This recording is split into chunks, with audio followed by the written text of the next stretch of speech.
বিভিন্ন মক্স থেকে আসা ইমাম সাহেবগণ, মুয়াজ্জেমগণ এবং যারা পুরো এলাকাটা সামলায়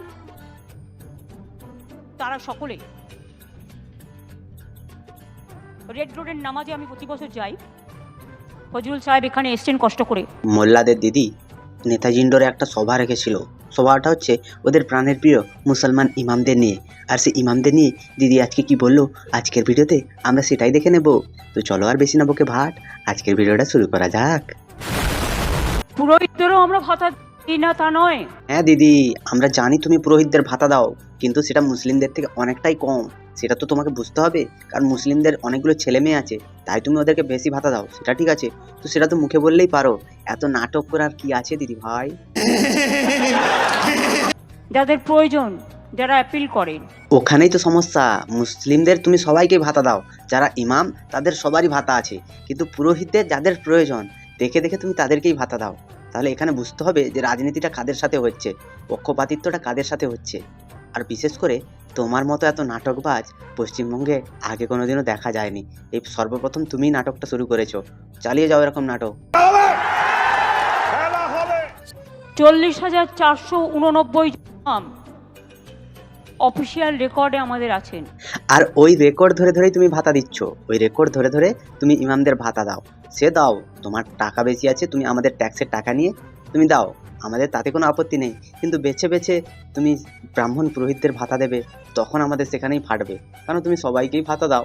যদি তুমি চাও ভোটার কার্ড ধরেও ভাতা দেওয়া যায়, কিন্তু সেটা তোমার ইচ্ছে নেই, কারণ ওদেরকে দিতে গেলে ইমামদের ভাতাটা কমাতে হবে, তাই না? এদেরকে 1000 আর ওদেরকে 2500, এখানটাই তো ফারাক দিদি। আমাদের আমন্ত্রণ জানিয়েছেন, আমরা এসছি। আমি ধন্যবাদ দিয়ে ছোট করব না, আমি কৃতজ্ঞতা জানাচ্ছি যে আপনারা আমাকে ডেকেছেন বলে, আমন্ত্রণ জানিয়েছেন বলে আমি কিছু কথা বলার সুযোগ পাচ্ছি। সেটাই, বাঙালিরা আর বাঙালি পুরোহিতরা তোমাকে তো কথা বলতে দেয় না, তাই তুমি ওদেরকে ধন্যবাদ জানাচ্ছ, তাও তোমাকে ডেকেছে বলে। তাও ডেকেছে, আমি হলে তো কখনো ডাকতামই না, কারণ তুমি হচ্ছে লুঙ্গি বাহিনীর নেত্রী, তাই তোমাকে তো ডাকতে ওরা বাধ্য। আর লুঙ্গি বাহিনী কিভাবে তাণ্ডব চালিয়েছে, লুঙ্গি বাহিনী কিভাবে সিদ্দিকুল্লাহ চৌধুরীর নেতৃত্বে আমাদের পশ্চিমবঙ্গটাকে ধ্বংস করার কাজে লেগেছে, সেটাও তুমি দেখো।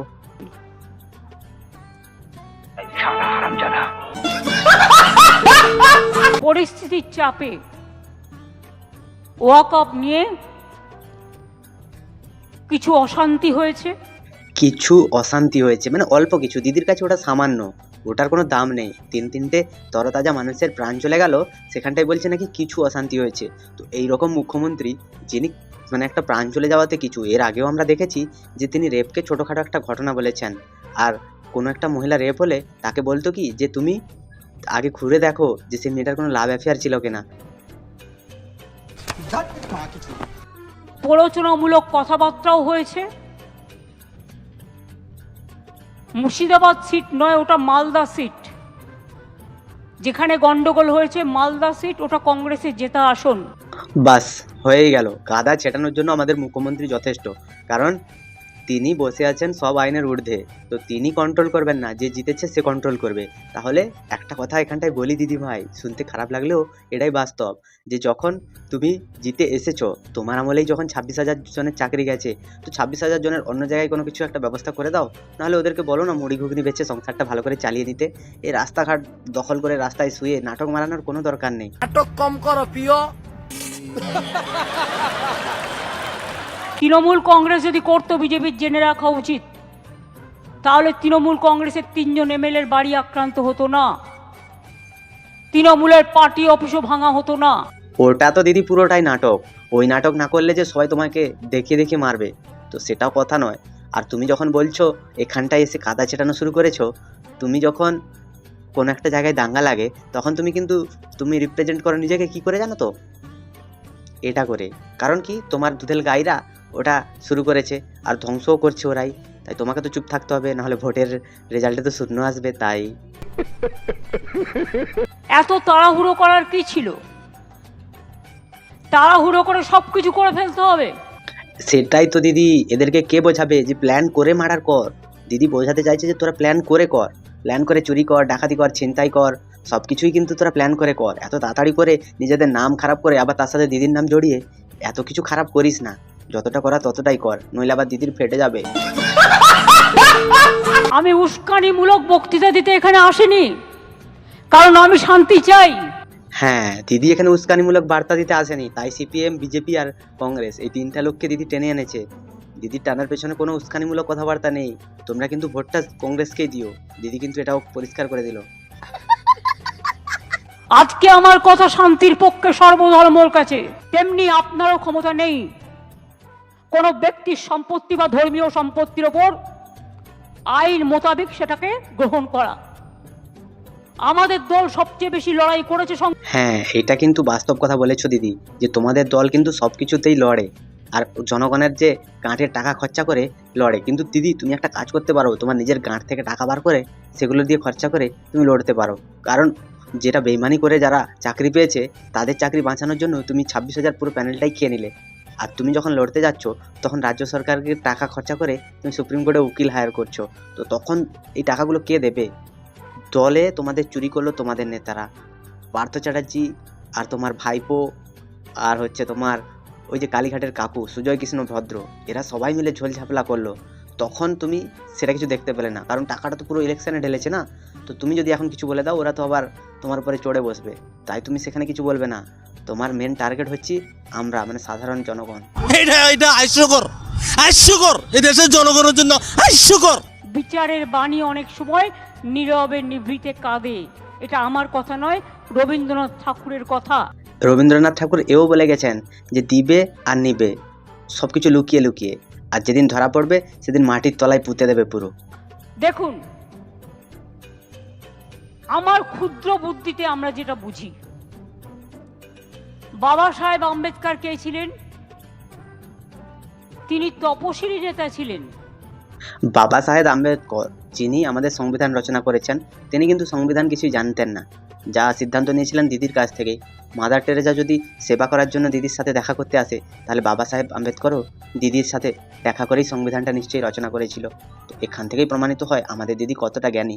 দিদির কি ক্ষুদ্র বুদ্ধি হবে, দিদির মহৎ বুদ্ধি, মহৎ।